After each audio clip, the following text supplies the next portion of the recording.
But in addition to lying about the circumstances of her departure, one question that has always nagged about the State Department and the role of Secretary of State Mike Pompeo is why the smear campaign was necessary. After all, if Marie Yovanovitch was in the way of the president's pressure campaign to get the Ukrainian government to help him with his re-election effort, or if the president was unhappy with her for any other reason for that matter, either made up or real, well, he's the president. He could just fire her. He could just have her recalled from her post. Why did they have to go through this public, humiliating drama? Well, in my interview with Lev Parnas, Mr. Parnas told me that President Trump tried to fire Ambassador Yovanovitch several times, and it, for some reason, didn't work. The president kept firing her, and she wouldn't leave. So nobody could understand what was going on. Public information, she was removed at the time that she was removed. She was back in the United States at the end of April. You're saying that the president tried to fire her before then? He fired her probably, at least, to my knowledge, at least 4 or 5 times.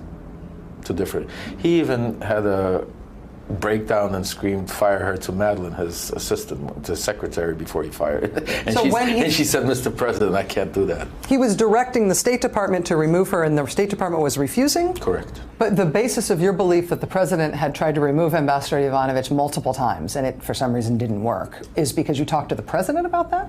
About firing her, I spoke to the president once about that. Once or twice. Once directly at our dinner, when he fired her actually at the dinner, which was the most surprising thing ever. Tell me more about basically, at that dinner, we had a conversation. There was like 6 of us there. It was an intimate dinner. And at the White House? It was at the Trump Hotel, but it was at the private area there. It looks like a little White House. And the president was there? Oh, absolutely. Yeah, the president was there. His son Don Jr. was there. I don't know how the conversation came up, but I do remember me telling the president that the ambassador was bad-mouthing him and saying that he was going to get impeached, something to that effect. And at that point, he turned around to John DeStefano, who was his aide at the time, and said, fire her. And there was a silence in the room.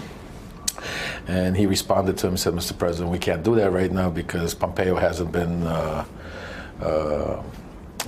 confirmed yet. Pompeo is not confirmed yet, and we don't have, this is when Tillerson was gone, but Pompeo wasn't confirmed. So they go, we'll wait till they say we'll go. So several conversations, he mentioned it again. I don't know how many times at that dinner, once or twice or 3 times, but he fired her several times. He reiterated that she should be fired and that he was ordering her to be fired. Correct. Now, a couple of things here. First, we should say that Lev Parnas told me in this interview that he no longer actually himself believes that Marie Yovanovitch, as ambassador, actually was bad-mouthing President Trump or saying he was going to be impeached. He now says he recognizes that was part of a disinformation campaign. He regrets participating in it, even though he believed it at the time. He apologized to the ambassador in my interview with him. We aired that last night. He says he regrets believing those things about her and participating in the effort to get her fired.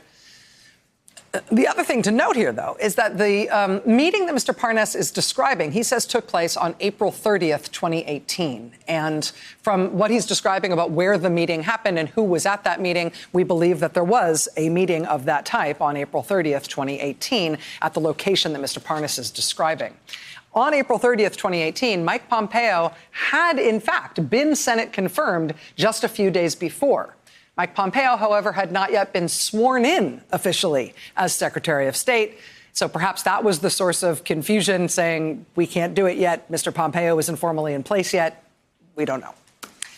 But aside from that detail, I think you would take from Mr. Parnas' account there that there was perhaps an expectation in the White House, perhaps an expectation around the president, that once Mike Pompeo was fully in charge at the State Department, once Trump had his guy in there as Secretary of State, Ambassador Yovanovitch would be fired.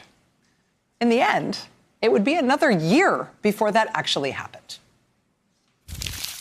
But that was not the only time he fired her, because he fired her at least on 4 other occasions that Rudy Giuliani went to the White House, had conversations with him, and then came back and then informed me, Victoria, and Joe about what transpired.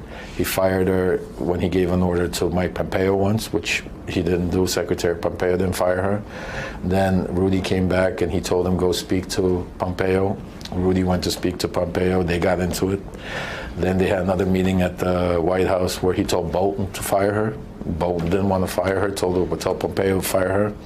Rudy got into it with all of them again. And then at one point he told Madeleine to fire her. So, I mean, and that was becoming comical because I couldn't understand you're the president. And that's one of the things, when I say comical, it's now more comical. But at that point, it was more of affirmation to me that there was people against the president of the United States if they're not listening to his orders. So, and that's where I think the smear campaign started coming about. I think it was like a boost to them to help him if the media started like egging him on, like, that there was really something there, that then he would just tweet and fire her. Hey there, I'm Chris Hayes from MSNBC. Thanks for watching MSNBC on YouTube. If you want to keep up to date with the videos we're putting out, you can click subscribe just below me or click over on this list to see lots of other great videos.